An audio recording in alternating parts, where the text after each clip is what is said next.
There were moments in this episode where I was like, man, I really hope Omega's not Force sensitive. It felt like a very well-traveled route in storytelling. We've seen this a little bit before. I don't necessarily need to see her fulfill her destiny as a Jedi. Although I would be happy to. Right? Yes. Right. Krypton to Alderaan. Krypton to Alderaan. Krypton to Alderaan. Krypton to Alderaan. Welcome, everyone, to Krypton to Alderaan. I'm Joey, your Star Wars lover. And with me is Royish Good Looks. Hello, podcast. Hello, Joey. Hello. This episode, we can reach out and touch each other. We are having a very special 500 subscriber celebration episode in which we're recording in the same room at the same time together again. This is where it all started. Yeah. In this room, this studio. In this very room. So it's a very special occasion, and we'll get to a little bit more of that in a bit. We are the podcast that analyzes nerdy pop culture stuff, but it's mostly Star Wars. And this episode, we will be reviewing, analyzing, gushing over The Bad Batch, Season 3, Episode 9, The Harbinger. But first, like I said, we are excited, humbled, stupefied, dumbfounded. What are all the words? We made it. We made it to 500 subscribers, which is just incredible. It's so amazing to see. It's been such a big push for the last few episodes of this podcast. We've gotten so many subscribers. So we really appreciate everyone who has subscribed recently, everyone who's been here, everyone who's told a friend if that's happened, everyone who's helped us get this far, especially all the people who have been so supportive all along the way. It's been very incredible to see. We love doing this show. We love talking about Star Wars, and we really love everyone's support. And the fact that there are 500 people, at least, who clicked that button and said, I'd like to hear more about what these two idiots have to say about Star Wars and other nerdy pop culture stuff, is incredible. And also, I literally mean we, as in not you and me, Joey, but everybody out there that's also listening. It's a team effort, right? Yeah. Dude, I think this is episode 108 that we're doing. So anybody out there that's working on your own little projects, like a little aside from Star Wars and our conversation today, but took 100 episodes to get 500 people on board. Yeah. So stick with it. In 2019, when we started this in this room, you and I were the only ones listeing to this podcast. Yes. Joey, so. We had 2 subscribers, and they are both currently in this room right now. First. Yeah. First. Yeah, it's incredible. I'm so excited to have had this happen, and I'm so excited to continue the momentum and see where we go next. And thank you again to everyone. And for now, let's punch it. Okay, I would like to start with Royce offering me an official apology for thinking that I was wrong and thinking that Fennec did not sell out the Bad Batch. We couldn't have just left this off air? You got to put me on the spot now?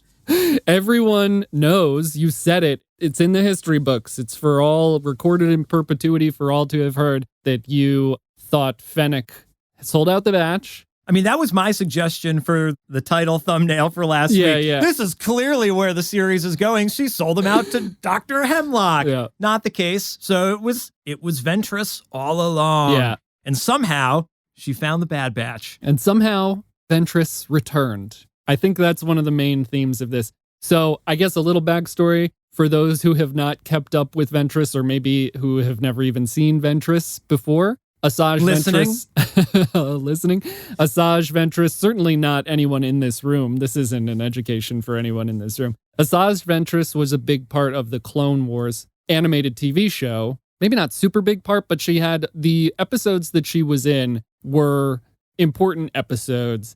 And she became kind of like a fan favorite character. I think that's fair to say. She had lots of twists and turns and lots of character development. She started as Dooku's apprentice, and then by the end of the Clone Wars animated TV show, was no longer Dooku's apprentice, and in fact had tried to assassinate him. And in fact, he had waged war with all of the Night Sisters on Dathomir, in which she fought, and mostly everyone died. And then there was a book, Dark Disciple, that chronicled the next bit of her life. Spoiler alert, by which the end of the book, she dies. And so this is where we're picking back up with her. So somehow Ventress has returned. Night Sister magic or something somehow has gotten us here. So, I mean, we knew that it was spoiled in the trailer for this season, which was very cool to see. There's sometimes a little bit of me that is like, man, I wish they had saved that reveal for the actual episode, but it was exciting to see her in the trailer. And here we are. She has returned and she's better than ever,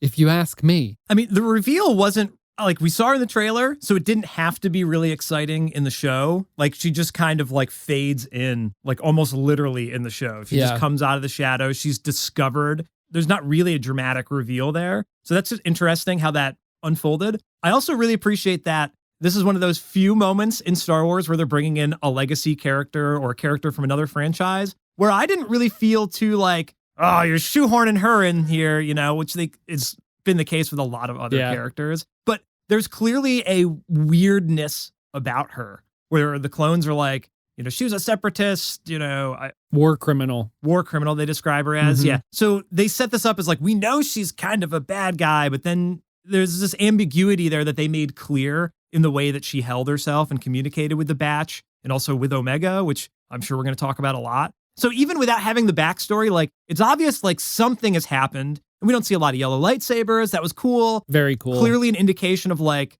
Ahsoka and the sort of like orange lightsabers with Balin and Shin, you know? Like, is yellow a good or bad color? I'm not really sure. Like green, blue, classic. Yellow. Yeah. Ray's at the end is orange or yellow or something. But yeah, you're right. They introduce Ventress and then give her a little bit of backstory. Yeah, it super didn't feel shoehorned in. I mean, last episode, Fennec could have been like, you need to find my friend Asajj Ventress, right? And you're taking the words right out of my mouth. That's my line.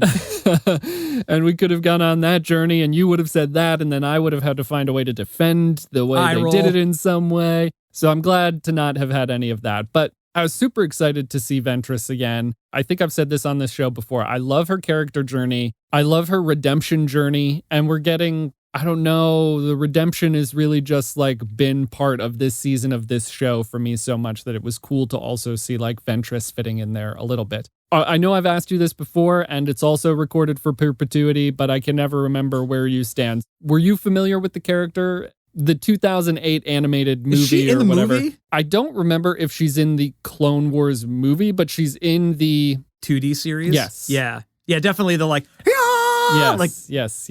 Coming in from the side of the screen with like motion blur in the background. That's about all I thought. Like she was just bad guy Sith. Yeah.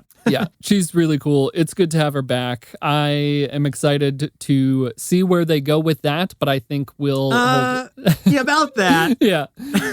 I'm excited that she flew off into space at the end of this episode. Good riddance. Now, I have some speculation station. I have a few stops along speculation station that we'll get into at the end of this episode. Aside from maybe me being a big fan of Ventress, we also asked the question last episode, like, is Omega Force sensitive? Ventress shows up and tells Clone Force 99 about the M count and what that means. And that it means, you know, some people believe, she said, this was like the way she worded it was also, I think, purposeful and a little bit weird. But she's like, some believe that a higher M count makes you more aptitude at being able to wield the Force or something like that. And so Omega gets all excited, right? But we still don't know. The jury's still out. I will say that throughout this episode of these amazing, I really dug the like training sequences, but there were moments in this episode where I was like, man, I really hope Omega's not Force sensitive, because that felt like a very well-traveled route in storytelling. Did you get that at all? Like, were there any moments where you were like, oh, I really hope this is or is not the case? Yeah, I love the way you just phrased that, because even before we started recording, we were like scrubbing through the episode, kind of reviewing our notes. And how many times have we seen someone reach out with your feelings? Yeah. Maybe not a million times, but Luke, Rey, Sabine, Omega. And Sabine and Omega, like, there's a lot of parallel there to me of like, maybe you're not naturally, you know, the talent is a factor sort of thing. Like, you've got to work on it a little bit more. And Asajj says a lot of those similar lines. And I do love all those poetry moments. Like, I don't think we'll ever really get tired of like, someone trying to tap into the Force. It was the most beautiful part of last week's episode. Right. And that was even before Omega knew what the M count even meant, right? You mean with the meditation with Crosshair? Yeah. And she knew that was a Jedi ritual, and she was just kind of into it, not knowing that she might have the aptitude there. Sure. Now we're getting like this sort of ambiguous, maybe you do have the aptitude, maybe not,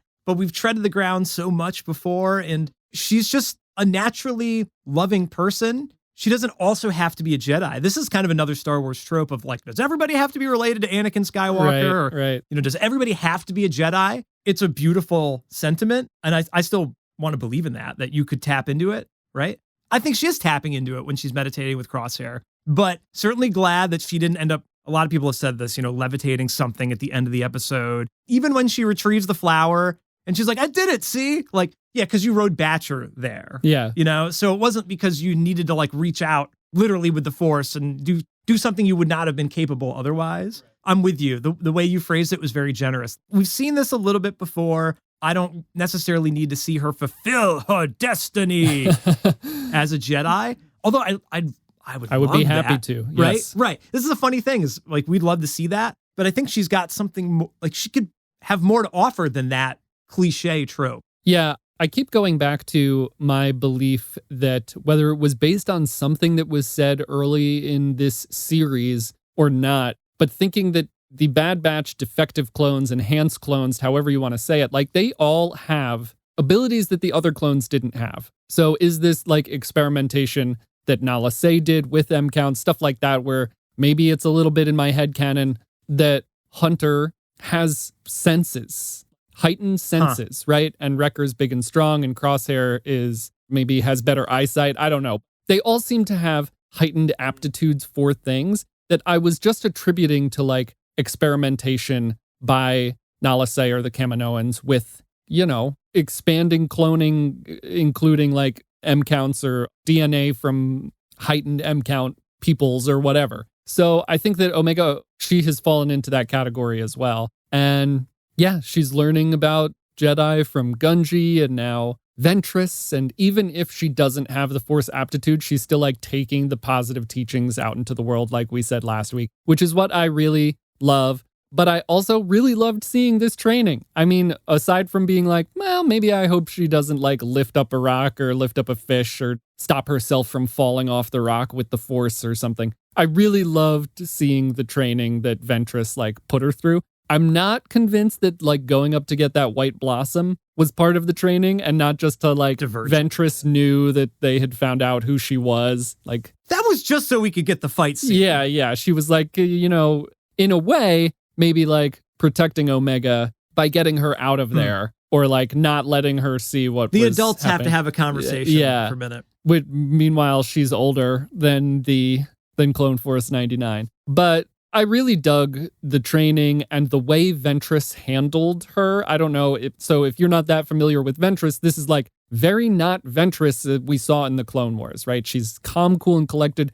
Again, kind of a very, like what I said about Fennec last week for me, kind of a soothing presence. She's just like, she doesn't get upset. She doesn't get riled. She's just kind of there adjusting and talking to Omega very kindly. It does seem at some points like Omega's also infecting her with her genuine niceness. Don't smile. Yeah, I really loved that scene. Don't smile, it's off-putting or whatever. The characters that they could have brought in to do this are probably many, but that they like specifically chose Ventress and that she was a villain. She had a red lightsaber. She did fight as Dooku's apprentice and she did a lot of damage and she's like killed a lot of clones, but she is being redeemed, and this is the next step in her journey, teaching someone who might be Force sensitive. I love how she tells Omega, or Omega's like, I have been trained. And she's like, this is a different kind of training. Right. You know, like there's a bigger, larger world, you know, sort of thing.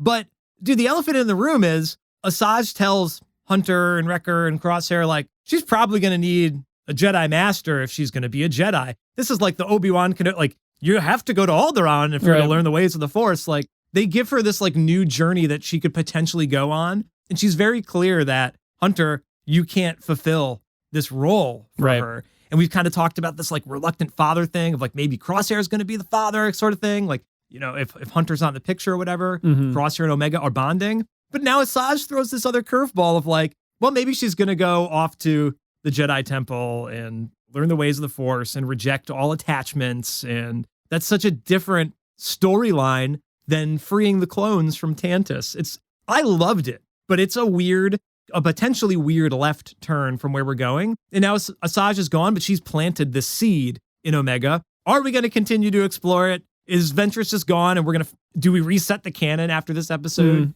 She recalled this Gungi thing from last season. Right. It seems kind of weird to introduce that, and not even introduce. This whole episode was Jedi training with Omega.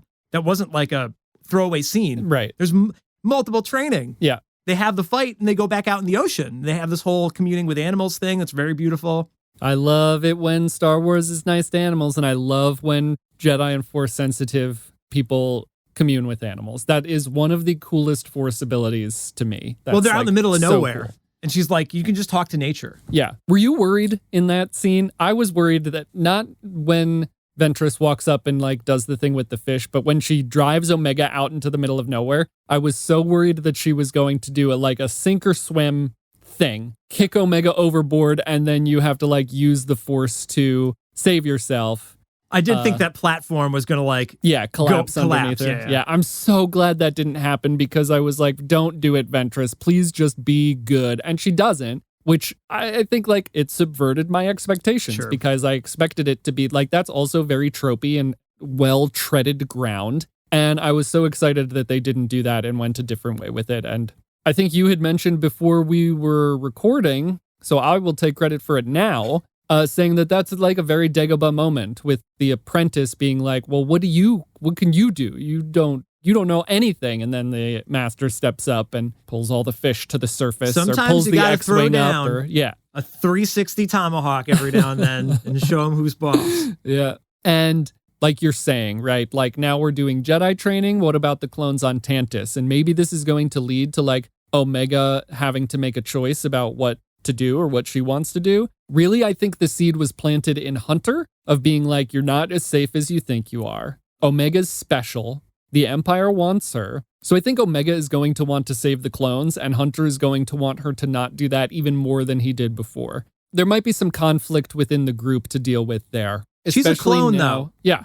I could see if she's like, oh, the Jedi are being hunted, M-count people are being hunted. Now I'm going to help protect them. But she's got this mission with the clones first. Maybe it evolves into Jedi stuff afterwards, but that still seems kind of odd. Well, we need to hold on to that for speculation station. We're not there yet. So put a pin in that. Sure.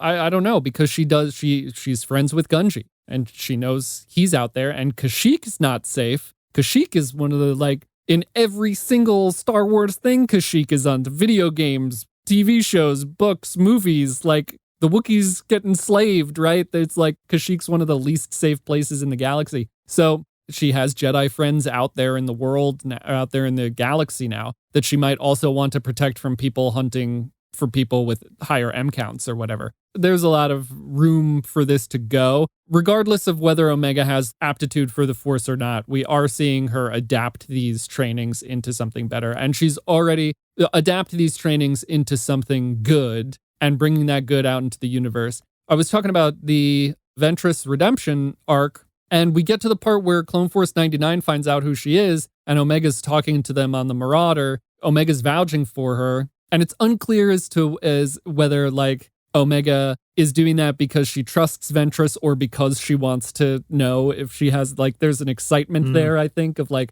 I could be a Jedi or whatever she says, you know? So she's trying to rationalize keeping her around. But Crosshair says, you're being too naive, or you're being naive, or something like that. And Omega says, I didn't give up on you, did I? I keep going back to it, but I really love that tie into the Crosshair redemption, that they're kind of like, don't forget, this is also still going on, right? Because we haven't really dealt with that in a couple episodes. But that she's still infecting these people, these rugged, rough edges beings, grumpy beings out in the universe with her goodness. Because then at the end, he offers his hand to Ventress as well to get her back up on the Marauder after the giant shellfish attack, which was also very cool. Also, the animation in this episode was amazing. In that particular series of scenes, their wet hair, Ventress's wet hair looked so good. And then the like bioluminescent reflections of the shell of the creature when she calms it down. I mean, there's a wide shot there where we see Ventress and that creature that just looks amazing, but also the animation was stellar. Yeah. Dude, I've wanted to mention this several times. Like, they've been in the water a lot this season, and like even just the water looks good. Like, I think about playing like N64 and the water being like not affected when you jump into it, sort of thing, just being jagged. Like, it's incredible that they're like, yeah, we can do this scene. Yeah. Sure, no problem. Whatever the animators are getting paid for this show and this season of the show specifically, it's not enough.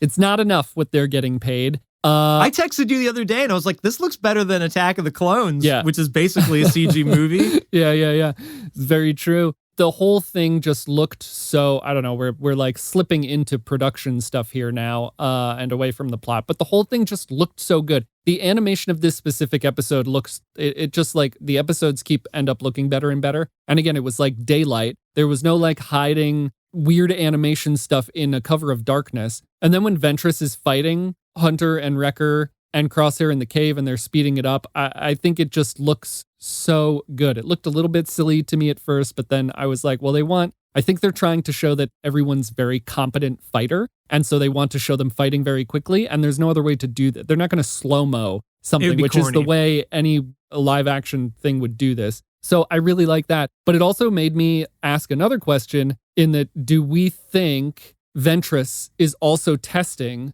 the rest of the Bad Batch in those moments? I think she knows more here, but there's a lot in, like, she throws the knife at Hunter's feet, and there's just a lot. And she's obviously riling them up when she doesn't have to. She's very specifically riling them up, especially right after when they find out who she is. But then there's a point in their fight where she's winning, and Hunter's like, what do you want? And she's like, maybe I'll just take Omega with me, right? Like, she's not going to do that, but she's trying to rile them up. And it felt to me like she was also testing them. Yeah, I think we're pulling into speculation station with that. I could buy into it. I think that's more on the lines of thinking like we're showcasing how they're ill-equipped to actually protect Omega. Like, she comes out of nowhere and she's like, maybe I'll just take her from you. Fennec sort of says the same thing. Like, you guys, they thought you'd be safer with me than you guys. You guys are a bunch of bumbling idiots. Yeah. So I think maybe that was part of the character development there, that she was like, I'll make it a fair fight. I won't use my lightsaber and I'll still wreck all you guys. Yeah.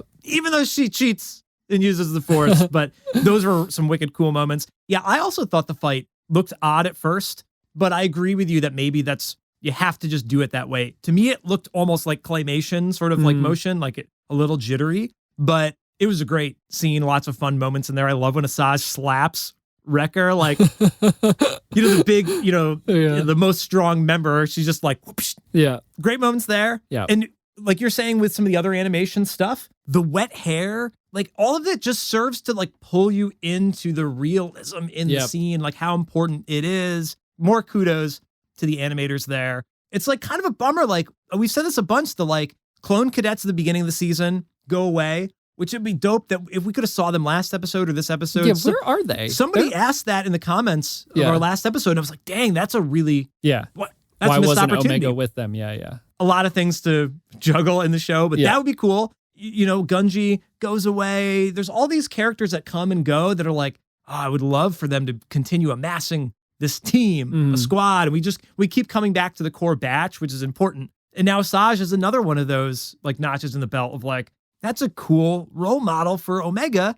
And if she's going to be Force sensitive, she needs that, or she could go down the path of like the dark side without like the right mentorship sort of thing. I don't know. Just interesting that Crosshair and Asajj, like you said, are going through these kind of redemption arcs in one form or another, in different mediums or not. But they meet there. I like that. And then she's just off. Yeah. In my mind, they're very similar characters, Crosshair and Ventress. And I kind of wish they had a conversation like over dinner on Pabu or something, and just being like, I used to be a Sith apprentice. And he would be like, well, I used to work for the Empire. We all make these journeys. Like, I would have loved to see him take a little bit of that kind of like Omega wisdom and give it to Ventress. I think a lot of that was in that when he reached out to Ventress. I think a lot of that could be in it because he's still growing, and Omega had just told him like, I didn't give up on you, right? And he's like, oh, you're right. He doesn't say it with words, that one direction of him extending his hand was enough. Yeah, exactly. Like you've been saying, like he's not good with words, so his actions are what speaks, which, yeah, the episodes in this season just keep getting better and better. That's how I'm feeling. Last episode, we were talking about how much it would have made sense because we kind of knew Ventress was coming in for it to be a two-parter. I still think that would have made sense for them to do it that way, but it did like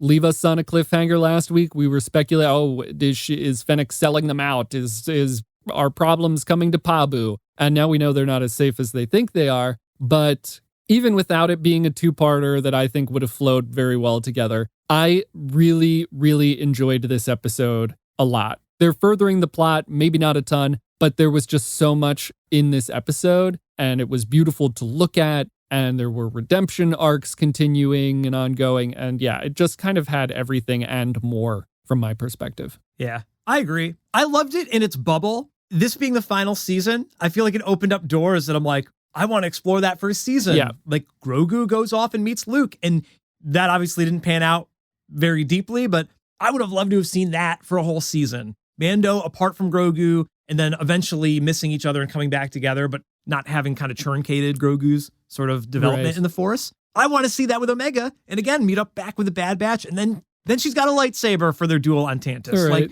that's fine, but we've only got a couple episodes left. I loved it, but it's kind of confusing, like opening so many of those doors up to like the possibility it could go anywhere. But we still got to wrap the show up. Yeah. Do you think they're opening up doors for other shows? I think this, dude, we're in an echo chamber of like, who is getting their own story after this one? You know, we were saying Rex's rebellion, Asajj's, redemption story. Right.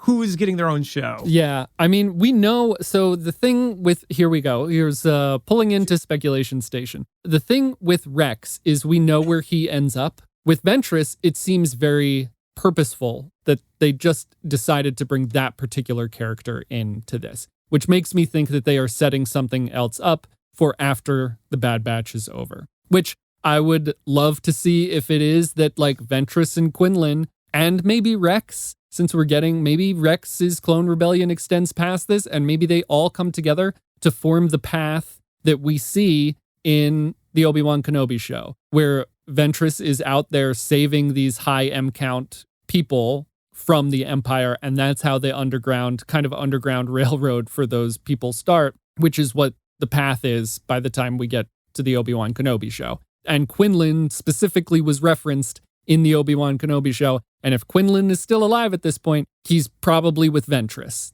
That's where the book The Dark Disciple had the two of them together. So I think it would be it seems very purposeful for them to bring this specific character back in the Bad Batch, and B, if they're going to make her own show, it would be amazing for it to be the start of that or something like that. In fact, I can't think of anything else it would be, but here we are. I would watch it. Yep. All right, listeners, let's keep this conversation going. We'd love to hear from you. Leave your comments if you're here on YouTube, and make sure to hit subscribe and be part of the plus 500 subscriber club. I don't know, what's the next goal? Are we going for 1,000? Yes. All right, help us get to 1,000. That's the next milestone for us. Make sure to tune in next week for more nerdy pop culture, but mostly Star Wars. Maybe we'll get to X-Men 97. I think Joey and I are going to watch some episodes later today. Hell yeah. Thank you for listening to the podcast today. I've been Royce. I've been the Harbinger. And we've been Krypton to Pabu. We'll go back to Pabu. Krypton to Alderaan. Krypton to Alderaan. I'm surprised we actually didn't riff more about the fact that we were on Pabu the whole time. Yeah, true.